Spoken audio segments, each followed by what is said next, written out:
Hello everyone and welcome back to another Universe Sandbox video, and today we're going to be doing another episode of evolving a custom solar system from birth to death. So, if you remembered last episode, we picked Procorn as our star this time, and we've got a lot of your guys' own objects in here as well. And yeah, the destiny of our star for this one is we're going to make it into a blue hypergiant before it goes into the red giant phase. So yeah, this should be a pretty awesome one. But yeah, if you've not seen the first part of this series, then make sure to go ahead and check that out first, where we form the simulation and have all the objects slowly evolve into their current positions. So yeah, definitely go ahead and take a look at that first. But without further ado, now we're all caught up and let's rock and roll. So we're going to press play and let our simulation evolve. So here we are. Right, so if we just get a lineup of all our current objects as well, there is the list.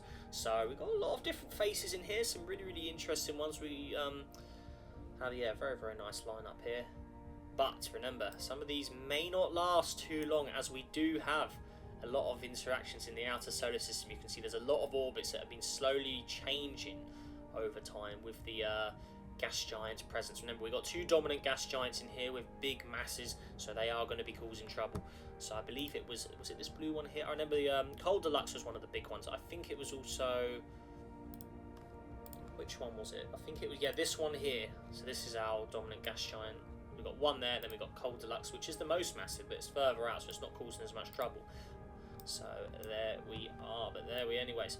Let's rock and roll, let the simulation play, and you can see orbits are going to slowly change. Cold Deluxe is like the last barrier of the system, I guess. Nothing's further out than that yet.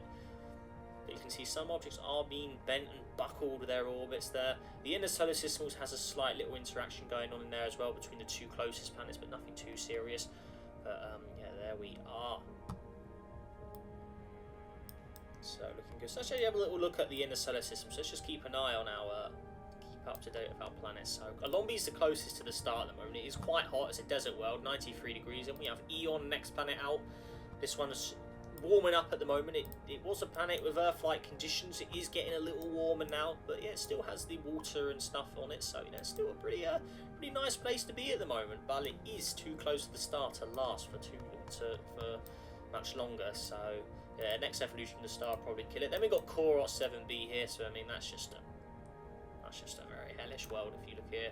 I mean, look underneath that. Whoa, that's a very thick atmosphere. I mean, look, that is crazy thick atmosphere. But yeah, there's its clouds as well. That's the hottest planet in the system. Then we got desert planet over here. So I mean, pretty self-explanatory there. But yeah, this is where the temperature hasn't reached yet. If we look at the zone, for instance, I mean, yeah, these objects are nowhere near it. So yeah, pretty crazy stuff there. So then we've got the outer solar system past Zane B's object here. And then yeah, we've got all of the outer solar system stuff over here. Quite a big outer solar system we have as well. But yeah, there you go. Okay. But anyways, yeah, let's move on. So let's speed up time. Okay.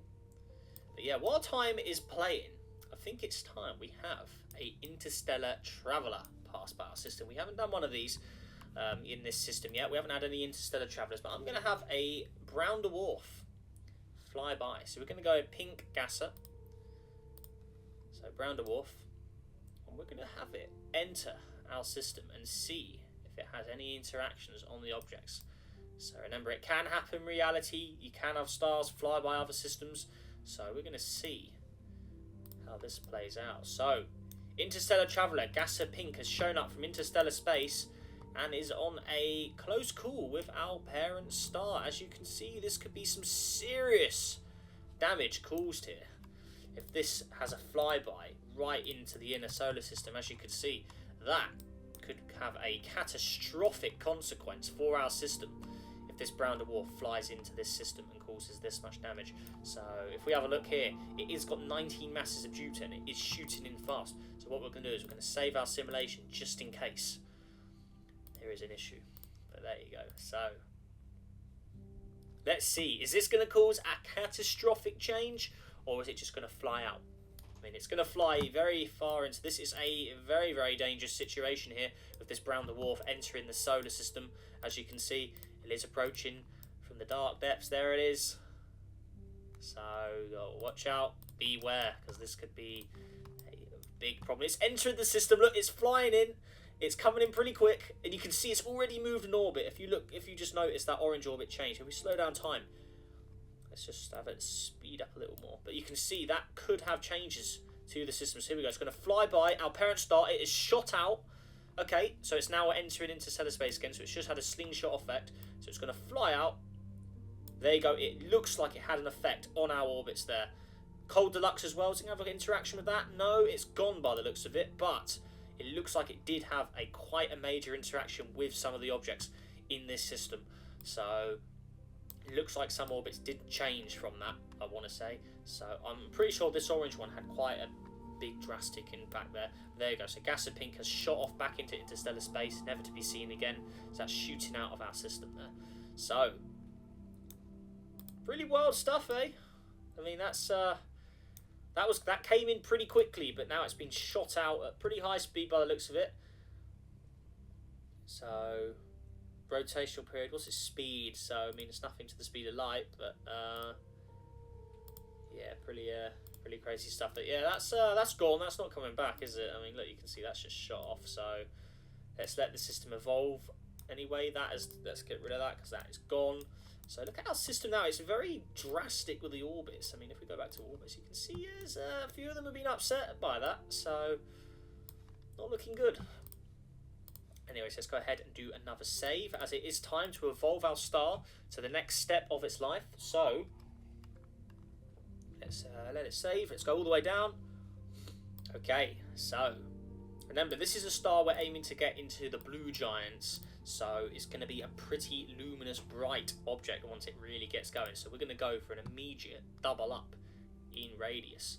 And temperature, luminosity is going to double up as well. And that temperature's slowly going to warm up as well, because we are aiming for a blue sort of star here. If it actually lets me. Doesn't actually want to let me go that hot. Okay, so we'll just have to live with it for now. But there it is. So there's Procorn there. Or maybe we just have to manually just make it look more blue.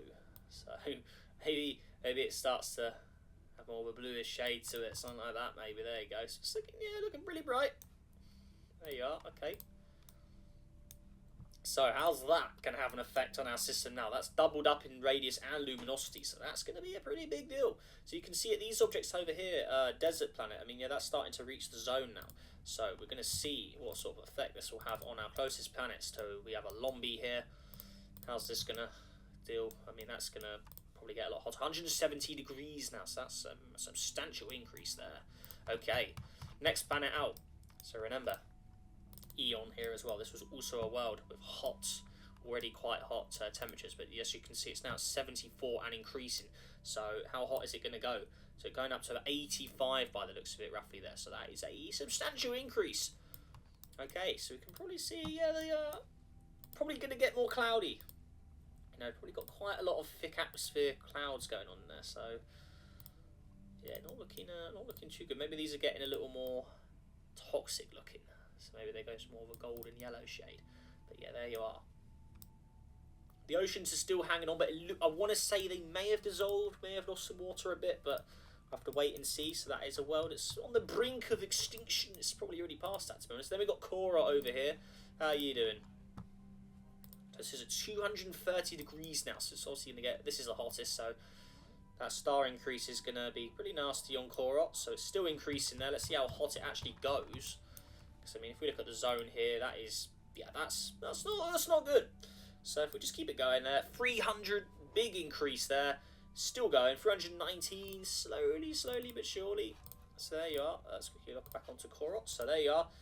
But yeah, 319 seems to be the absolute limit of Korot at the moment. So yeah, pretty wild stuff there. Okay, actually head out to the furthest reaches. So Cold Deluxe, is this receiving any starlight, I wonder?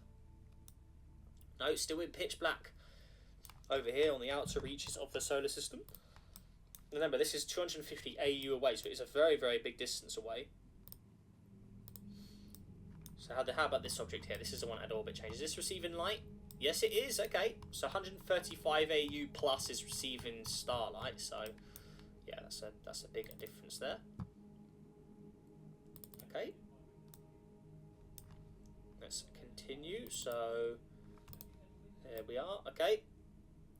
You can see the two inner planets having some serious problems.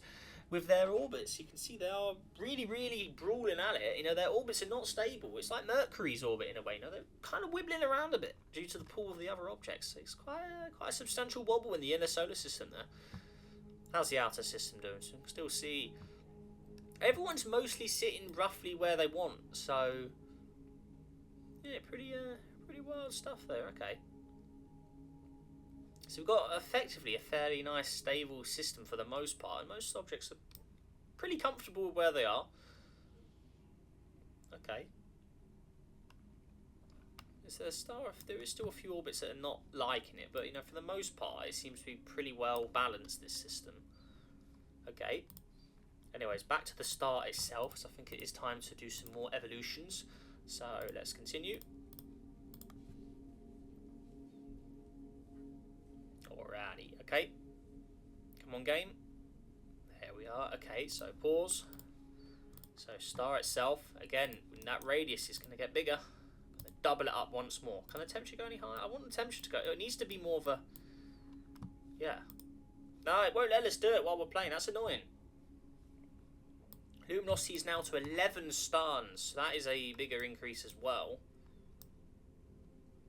But we can see, remember, if it's going to be a blue star, it is going to get bright pretty quickly. Oh, that's very blue. So somewhere around there.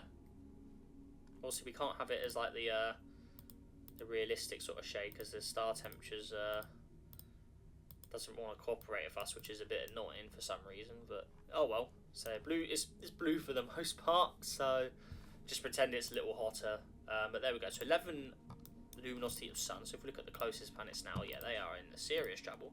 So Lombi here, how are you doing? So this is now at 400 plus. So slow down time a bit. Just let them calm down. How's Eon doing? So 228 degrees. So a planet that was once had the Earth-like conditions is now just ruined. Look at the state of that. So no more water. So yeah, it's really, really been punished for just due to its orbit position. So look at that. Nice. Oh no, the water's hanging on. It's still in the North Poles. That's all that's left. The last survival of water just on the top. If we look here, temperature, even the colder areas are at 200 plus.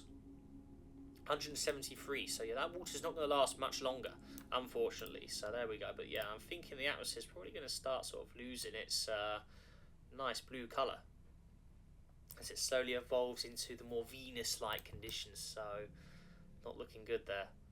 I mean, maybe it's going to start getting that sort of toxic-y sort of shade to it as well. So yeah, not looking good. It's a shame. A planet that had so much potential, but it's just been ruined by its proximity to its parent star. So Eon. So yeah, it's lost its nice sort of shade, I'd say. So there you go. So then there's a Lombi. How's Korot doing? I'm guessing this is just going to be, oh god, again, 600 degrees plus is enormously. Oh my god, look at the state of that. I mean, that is just ruined. Look at it. Oh god. So that atmosphere. Clouds aren't even visible now. The atmosphere is just. That is a nasty looking planet. So, Korot 7b. Okay, then we have Desert Planet out here. So, minus 30 degrees. So, maybe it's just warming up still. It's got its little patches of water on it, actually. So, maybe it's already warmed up. It's got liquid water. Okay, got a lot of ice on it. It's just like a cold desert at the moment. But yeah, it's got water on it. So what's its temperature?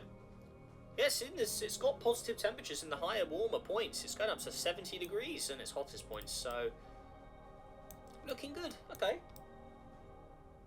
Very nice indeed. So Desert Planet receiving a bit of temperature.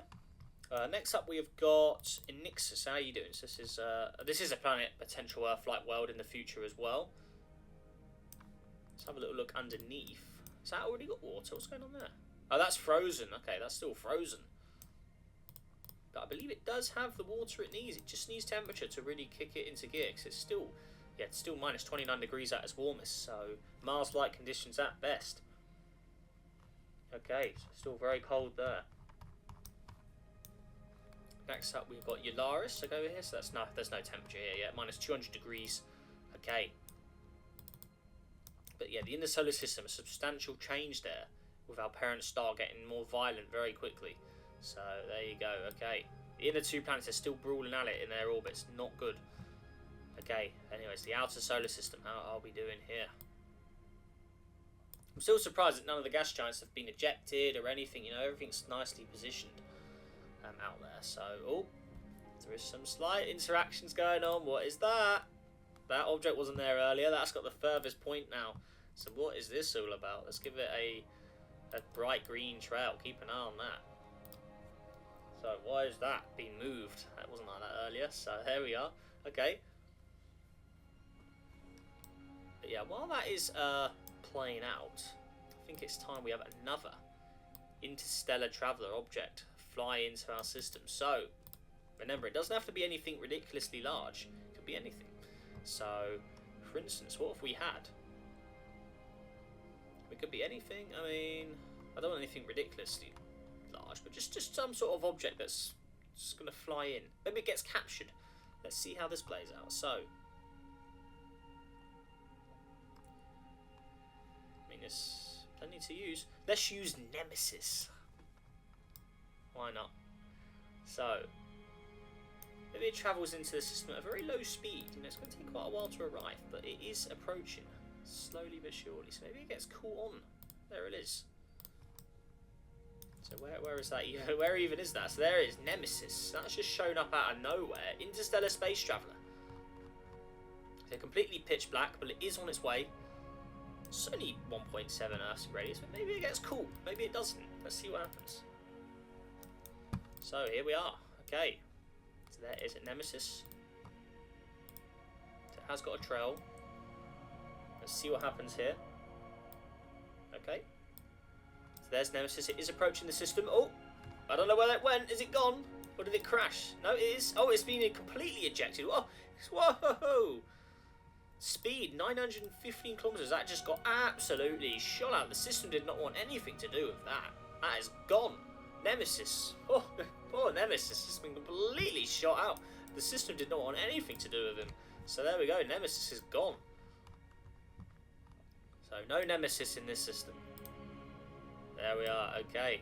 We can see it. This green trail object is still just hanging on the edge of the solar system. It's further out than Cold Deluxe by quite a long shot now. So pretty wild stuff. So there we are. But what if for some reason, so we're in the system, anything can change. But for an unknown reason, Cold Deluxe starts to slowly migrate inwards.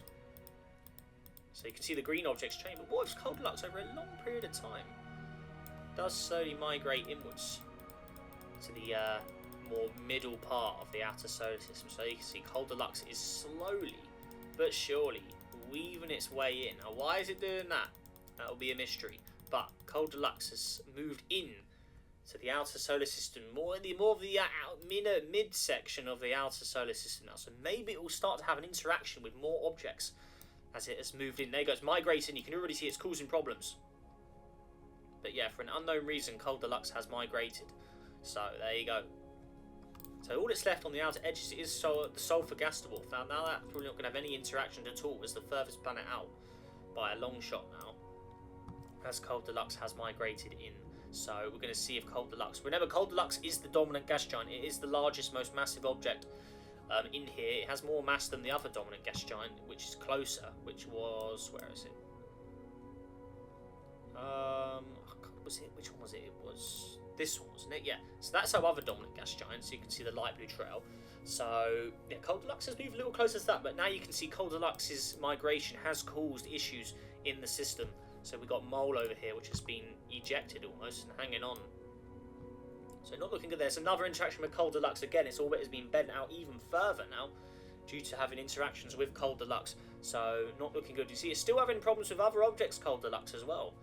So maybe this object has to sort of inherit a Sedna-like orbit. And you can see that blue trail. What was that? I think that's our largest dominant rocky planet. What has happened there? Pretty sure this is the largest rocky planet. It's 6 masses or radiuses of Earth. So you can see it, even the dominant rocky planet. No match for Cold Deluxe. So that could be a problem. This is a planet with potential life-like conditions. So that is not good if it loses its place in this system. So you can see at the green trailed object we saw earlier, that's orbit's changing a lot as well. Look, it's getting closer to the star with some of its orbit changes now, so not looking good. Okay. Anyways, back to the star itself, because I think it's time we need to have another evolution point. So there we go. The time is changing, things are changing. With that slight migration and cold deluxe, stars getting bigger, brighter. So there we go, so radius. So again, it's getting bigger. I don't know why the temperature won't go up. It's annoying, that is, because I want it to go higher, but it won't have it. Luminosity. Ah, the luminosity is what we need. So the luminosity is a blue. Remember, this is going to be a blue star. This luminosity is skyrocketing. This star is burning through its fuel a lot quicker than an average sun-like star would. So that has had a substantial increase on radius and luminosity stats. So yeah, pretty wild stuff there. Pretty wild. And that is a substantial increase we've just given the star there. So yeah, that's going to get. So we can see even the planets out here. Look at that. That is a huge zone that's kicked out here. But obviously this planet here, Ticketus here, this is a desert world. This has got an insane greenhouse effect. It's at 300 degrees. What has happened here? Let's see. It's got 416 atmosphere layers. So this is a desert world, and it is very hot due to that desert-like condition. So even at this distance from the star, which is 12 AU, well, no, it's 9 AU I should say, 9 was 10. Its desert-like conditions and extreme atmosphere have given it a massive greenhouse boost. So there you go. Okay, so if we actually line up by temperature, this is our lineup. So obviously stars are hottest. Then you got Korot, which is just menacing looking world now. And if we go to the next planets out, so we've got a Lombi here. That's getting pretty hot. But yeah, you got Eon, and then we have the planet we just checked out, which is getting in there as well. Look, so there you are. So there, miles ahead of anything else. The next planet out, desert planet, 74 degrees. So there you go. So this planet's in its pretty good state, but it is getting closer to the star, So it's got its conditions at the moment, but it's obviously getting quite warm now. So not good for that object either. Then we have Brydoni. How are you doing over here? So next planet out. So 91 degrees there. Eularis, minus 184. And Nixus 5. This is the world that could possibly be Earth-like. No, has that ice melted yet? Let's have a little look. So it's got temperature. Yeah, it has temperature. 40 degrees at its hottest point. So look underneath. Maybe we need to melt some more manually, but there you go. It should be like that. It's 40 degrees. I don't know why the ice is still frozen, but there you go. So that is the planet in its current form now. So that is a Earth-like conditions in its current state. 93 and 59. There you go. Okay, looking good. So Earth-like conditions as of right now for a Nixus 5. Okay. Next up, we've got Chlorine World from Mu here. How's this doing? This one's got a pretty weird rotation, but there it is. So a world made of chlorine. Obviously not going to be your Earth-like condition planet, but there it is. Minus 7 degrees and warming up. Okay. Let's let time play out. Maybe the star needs time to warm them up because we didn't really give the simulation much time to play. So let's actually let the simulation play for a bit and see what happens. So there you go. Remember, the outer solar system changes are happening out here. Look at that Sedna-like orbit now. So, pretty wild stuff. Okay, that's plenty of time for the simulation to run. Those two inner planets are still having a massive row between each other. Okay. Let's slow it down. Woo. Look how quick we can run this thing now. It's crazy. So, how is this chlorine world doing? So, this is now in positive temperatures, the chlorine world. So, you can see things are changing there. Okay. Eularis, minus 181. Still a very cold object, that is. In Nixus, how you doing? 24 degrees. A perfectly Earth-like world at the moment. There you go. Very nice. Looking good. And we've got Ticketus here. So this one, yeah, very far out, but very warm. Okay. Next planet out, Gliese. So this is the first of the outer solar system planets. So there it is. Looking pretty crazy. So there it is from the star. Blue star. Okay.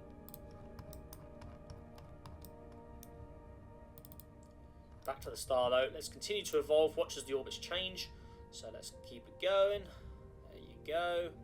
Remember, cold deluxe, planet causing problems. So outer solar system is in turmoil now with that migration. So there you go. The biggest of the rocky planets is in big trouble. You know, it's in big trouble. Its now orbit is being upset by the larger gas giants. So remember, there is 2 gas giants that will cause problems here. So not good. So there's cold deluxe. Remember, any object that gets too close to cold deluxe will have its orbit changed. So it's got to be pretty crazy stuff. Don't go near cold deluxe if you want to survive in this system. Okay. If any object gets too close, that orange one was pretty close just now. Let's move in a little closer. Slowly see. Remember, if that large rocky planet orbit gets close again, it could get stretched out even further if it's not careful. So there you go. So cold deluxe again having interaction changes with that orange one. They're very close orbits there. Not looking good. Ooh. So yeah, not looking good at all for some of those orbits. I mean, look at the furthest one. That's still we'll put it in like a bright Sedna red now, so you can really keep an eye on that. But there we are. Okay. Anyways, back to the inner solar system. How are we doing down here? So slow it all down again. There's Korot 7b. How are you doing? I'm like that. This song must be just. Look at that. Oh dear. What is going on there? But I mean, either way, not looking good. Lombi, 500 degrees. Eon, 398. So again, a world that was once Earth-like. No water left on it now, I doubt. So, or is there? See, what's that in the top? I think that's just the surface colour, but yeah, not looking good. So I think it's probably time that atmosphere does thicken up. You know, proper Venus mode now. You know, it's just gonna be full Venus. Appearance now, so there you go, something like that. Obviously the star colour just makes it look different, but it is fully Venus, so full thick atmosphere. Horrible planet now. But yeah, a place that was once nice to live has been completely decimated by temperature. So there you go. So not good for that. So that is a world completely destroyed. Lombi, that's just boiling hot. Desert planet, how's this one doing? So again, this is just a desert. 70 degrees. Still got the little patches of water on it by the looks of it, but not much. I know the water's all gone. Look, there was patches, but I know there's still a few left. But yeah, that world's kind of lost all of its nice colours now. So maybe that's slowly now it's going to start fading into the more nasty looking colours. So there we are. Cydonia, how's this one doing? So again, 97 degrees. Doubt it's going to keep that blue, so that's just going to sort of fade out as well. Okay. Nixus. So again, this is a planet that's currently habitable, but it's not going to last once the star evolves to its next stage by the looks of things. So enjoy it while it's there. Very nice looking place. It's got nice glowing areas on it as well, but it's not meant for this simulation by the end of it, by the chances. So because that is going to get very hot, as we are going to evolve the star right now to the next stage of evolution. So again, it's going to get bigger. So here we are. Okay. Come on, there you go. Alright, so again, another double up. We're getting big.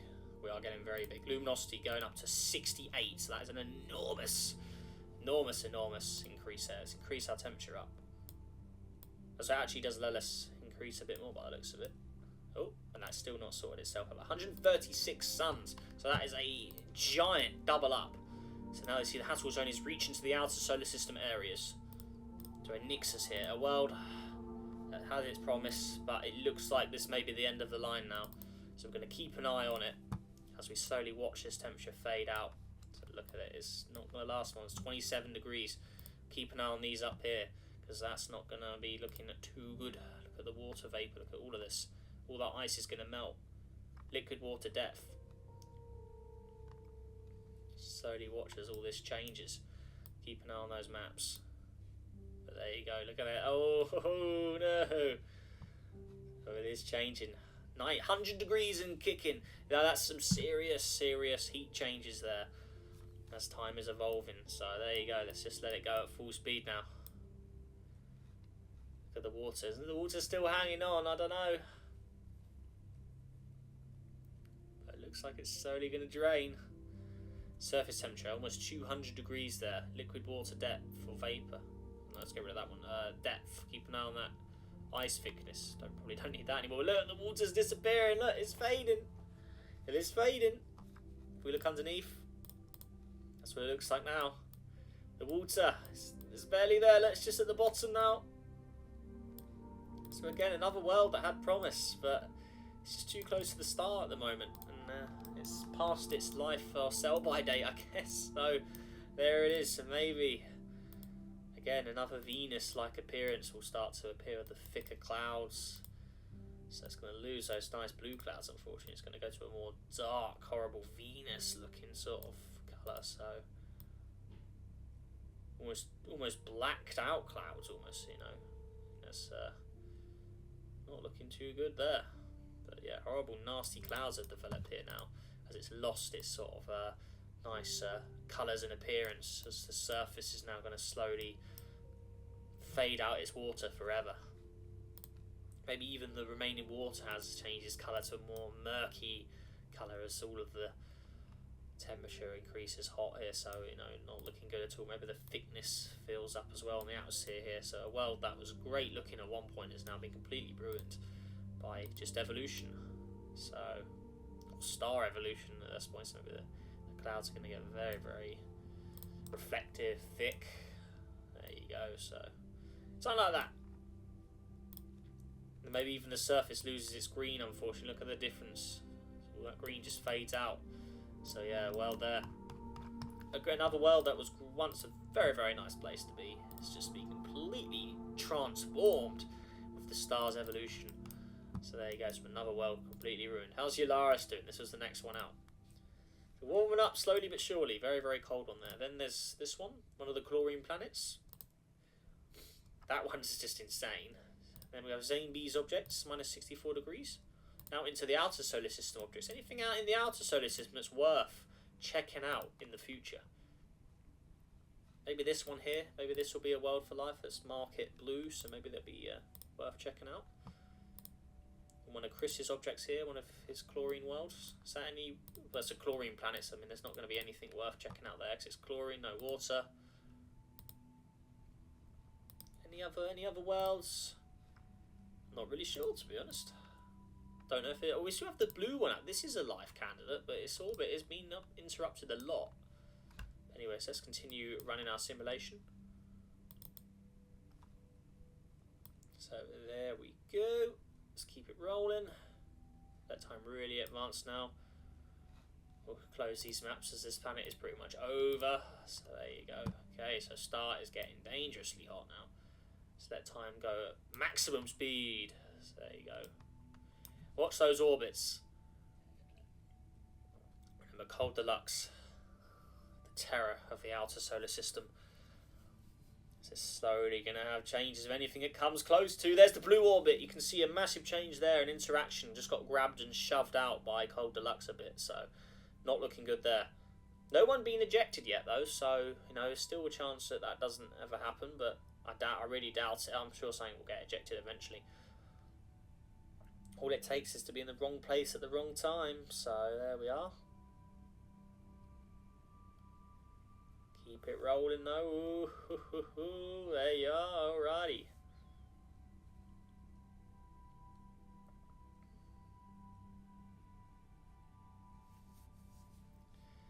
Okay. I'm still very surprised that we haven't seen anything get completely shoved out. I mean, this is the closest to being shoved out over there, that red one. But, anyways, let's slow down time, as we're going to have another interstellar traveller enter the system. Now, what is it going to be? I wonder. So, hey.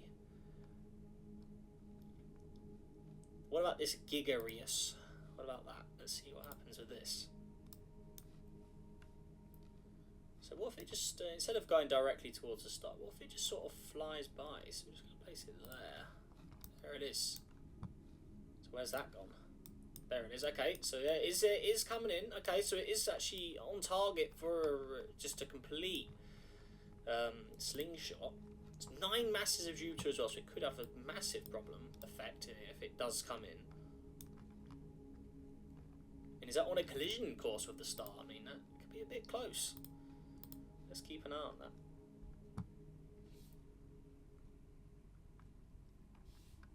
Okay, right, so it's coming in. So is it going to have any interactions with anything? Unfortunately, Cold Deluxe is on the other side of the star, so it can't really cause any problems. But here we go. So another interstellar traveller coming in. Remember, we are in this sort of close areas of the Milky Way. Look, it's quite bright. There we go. So it's been slingshotted out. No changes, unfortunately, to anything by the looks of it. But it was a close shot. So there we are. Let's see if that slingshots out. I could have a close interaction there with that green one, maybe. Ooh. Okay. Ooh. Alright. So that is gone. That's not coming back. So there we go. Bye-bye. The system is moving, remember? Remember, if we put trails on, look, the system is moving. The camera's sitting still at the moment. So the system is moving on its own. Look at it go. The system's travelling fast. There you go. Look, I'm locked on it at the moment. If I move my camera, that system will slowly move off by itself, look. Oh, is it? Hang on, why am I not... Oh. Ah! Maybe the system isn't moving as much as I thought it was. The star is moving though, you can see the little trail behind it. Alright, okay. Let's slow down time again though, as it is time for one more evolution of the star before we finish today's episode. So, here we go again. So, Procorn, okay, so again, another huge radius increase there. Luminosity's going up, just skyrocketing luminosity now as the star is coming into the blue hypergiant phase. 814 suns, massive jump there as the star is getting brighter. And if we compare it to the original Procorn, how are we looking size-wise? So, where is the original? Where are we? There it is. So the original is actually bigger than the original now. So there you go. But remember, we are aiming for a blue star, so it is going to be more powerful than the original. So there you go. But that is a huge, substantial danger to everything in the system, because that is a ginormous increase in. I mean, that's over quadrupled. So Zane B's object here, look at that. Even that's in the green zone. But anything in the inner solar system is at it now. I mean, nothing. Even if the outer solar system is starting to receive, then yeah, there's nothing left. The inner solar system is going to be just absolutely just dissolved now. So nothing left here at all. So if we just let time evolve now.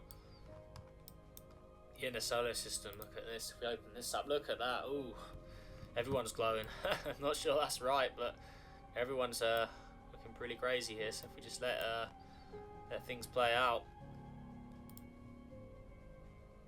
Let time evolve for a bit. Keep an eye on those orbits as well, but I'm sure I don't know if the outermost planets around the star's main orbits. Let's see, is this receiving light? It is. Look, the light is received this far out. I'm not sure if our Sedna-like object's going to receive light at its current distance. Has it been ejected completely? No, it's still hanging on. Okay. I don't know if this would be receiving light. Yeah, that's in darkness because that's just ridiculously far away. I mean, where is this currently located? Look, mega year, light year distance, semi-major axis 0.36 light years. If we put that in AU, yeah, 2,200 AU. So that's a huge, huge distance. But anyways, the inner solar system, I think, are just going to be a bunch of glowing objects now, aren't they? Look, if we just slow down time, pause, look at all the glowing objects here. Everything is just... So, Alombi, how are you doing? So, glowing hot. No surprises there. Eon, a planet that was once Earth-like. It's very, very hot. Desert planet, again, 500 degrees. In Nixus, 325. So, that's a planet that was once Earth-like recently as well. Korot 7b, I mean, that's one of the hottest. So, that's completely gone. Cridonia here, how are you doing? 409 degrees, okay, not too bad.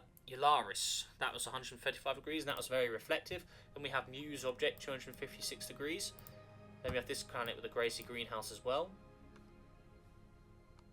Maybe its atmosphere gets completely wiped out at this distance. Maybe its atmosphere just can't hold on to all that greenhouse anymore. So atmosphere completely wiped out, gone. No more atmosphere. Oh, it's glitching out a bit. Hang on, we need to add it and remove it because glitchy atmospheres are weird. So there we go. Add that. Take those off. then remove the atmosphere. So that will probably cool down now because it's lost its atmosphere. It's going to be completely eroded away. No more atmosphere for you. So there you go. It's completely, atmosphere has been lost, and now it is just warming up naturally. So no atmosphere at all. Completely worn out. So there we go. Slow it down. So yeah, very, very dangerous solar waves from this star. So there we go. Maybe the same for Corot 7b. Maybe that's the same fate that this one has. Why has it not got any trail colour? That's weird. The atmosphere and clouds are off. But again, atmosphere completely eroded away because it is a just crazy one. So that's lost it. So that Corot 7b cooling down. So atmosphere is completely dissolved on that. Okay. So again, Zane B's object. So this is the first of the outer solar system, 52.8 degrees there. Next planet in the outer solar system is this chlorine world from Minor-Bat. That's still chilling out over here. No interactions with the star just yet. Not got the temperature yet, so it's still pretty far out. It takes 40 years to go around the sun, so it's about Saturn-Uranus sort of distances, or Uranus distances. 40 years around the sun. So maybe it's maybe we'll have a nice temperature one day, but not yet. It is a world of chlorine, so not going to be an Earth-like world. Wrong composition on it. Okay, this world over here, maybe this is an Earth-like planet conditions one day. So it looks like it may have some ice on it. It does. Okay, maybe that'll warm up eventually. Alrighty, okay. But anyways, we'll let the system evolve out as we finish off today's episode, guys. So yeah, I really hope you've enjoyed this one. You've got any feedback, what you think down below in the comments, let me know. All comments are welcome. So yeah, let us know what you think down below in the comments of this. So, yeah, anything at all, let me know what you think of this, how it's going. Any theories for how the system could play out in the future as well, let us know down below in the comments. And again, let's see if we can go for 60 likes on today's video, guys. I know you guys really enjoy these. So yeah, 60 likes on today's video, guys. Can we do it? Make sure to press that like button down below. And also subscribe, helps on the journey to 27,000 subscribers. But with that all said and done, guys, again, a massive thank you for watching today's video. Make sure to hit that like button like I said, and yeah, I'll see you in the next video. Goodbye.